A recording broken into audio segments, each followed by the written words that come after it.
काल उठा मियड़ा मारन मथे ककर काल उठा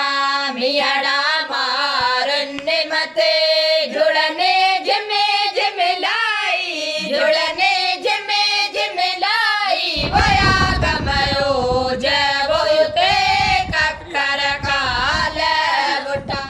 उठे जिया मोरन ओभड़ वलहारन में सा पर गूंदर कन जुफोड़ाओ सजने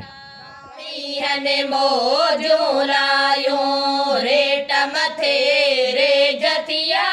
बरसन सी बादल जी ढोत्यन बारिया बोलिया बरसन सी बादल जी ढोत्यन बारिया बोलिया जुआ का चोरन ते जुआ का चोरन ते वो सारियम सेड़ वो सुते सजण न साण भेट गुझ गरिया कैसा गालियूं इन रेट सला बधे मोरियूं ककर काल उठा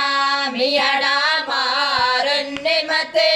जुड़ने जिमे जिमलाई जुड़ने जिमे जिमलाई वया गमयो जबोते ककर काल उठा उठे जिया मोरन ओभड़ वलहारन में सा पर गूंदर कन जुफोड़ाओ सजणे सजण न साण भेट गुझ गरिया कैसा गालियूं इन रेट सला बधे मोरियूं। दोस्तों लतीफ़ सरकार जे सुर रिप में इन ॿिनि बैतनि जो ज़िक्र आहे जंहिंमें ओभड़ ऐं वलहारन ऐं फुटण ऐं गूंदरनि जी ॻाल्हि आहे। इहा लतीफ़ सरकार हितां ई खां जॾहिं मींहं वसनि था त रेटनि ते जेके गाह फुटनि था उन्हनि रेटनि में उहा ज़मीन जेका गाह आहे उहा खणी करे ज़मीन खे फोड़े उहो गाह ॿाहिरि निकिरनि था। लतीफ़ सरकार उहा ई उतां खां ई तशबीह खणी पंहिंजे अंदर जे सूरनि जी ॻाल्हि करे थो। चए थो सजण न साण भेट गुझ गरिया कंहिं सां चए थो मुंहिंजा सजण जेके आहिनि उहे मूंसां गॾु न आहिनि ऐं उन्हनि सां उहे कंहिं सां भेटिया ॻाल्हियूं इन रेट सला बधे मोरियूं मतिलबु मुंहिंजे अंदर जे रेट में मुंहिंजियूं जेके ॻाल्हियूं आहिनि हिननि सलनि वांगुरु इहा ज़मीन फाड़े ईअं ई मुंहिंजे अंदर में सला पैदा थी विया आहिनि ॻाल्हियुनि जा।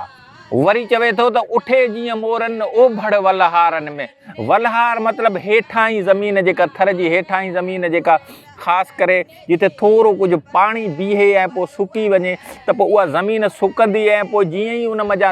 मां उहे जेके ॿिज जा दाणा आहिनि उहे फुटी निकिरंदा आहिनि उन ज़मीन खे ॿाहिरि कढे ईअं फोड़े ज़मीन बिल्कुलु ही जी कॾहिं तव्हां इहो फुटेज ॾिसंदव त इहा ज़मीन फुटल ॾिसंदा हीअ ज़मीन ॾिसंदव त हिन पूरे हिन टुकड़े खे हीअं मथे खणी ही सला इहे हेठां हिन ज़मीन खे पूरो खणी आया आहिनि। चए थो त उठे जीअं मोरनि ओभड़ वलहारनि में चए थो जीअं उठे मतिलबु मींहं वसण खां पोइ उठो मतिलबु मींहं जो वसकारो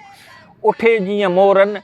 ओभड़ वलहारनि में जीअं इन्हनि वलहारनि में इहे ज़मीन उबड़ी ऐं इहे गाह निकिरनि था ज़मीन उबड़े थी ऐं इहे गाह निकिरनि था गूंदर मूंसी कनि चए थो जेके सूर जेके आहिनि मूंसां ईअं कनि था जो फोड़ाओ सजणे सजणनि जा जेके ॾिनल ॾुख आहिनि सूर आहिनि मुंहिंजे अंदर में बि मुंहिंजी अंदर जी ज़मीन में मुंहिंजियुनि सोचनि में ईअं ई फुटी निकिरनि था। इहा तशबीह खणी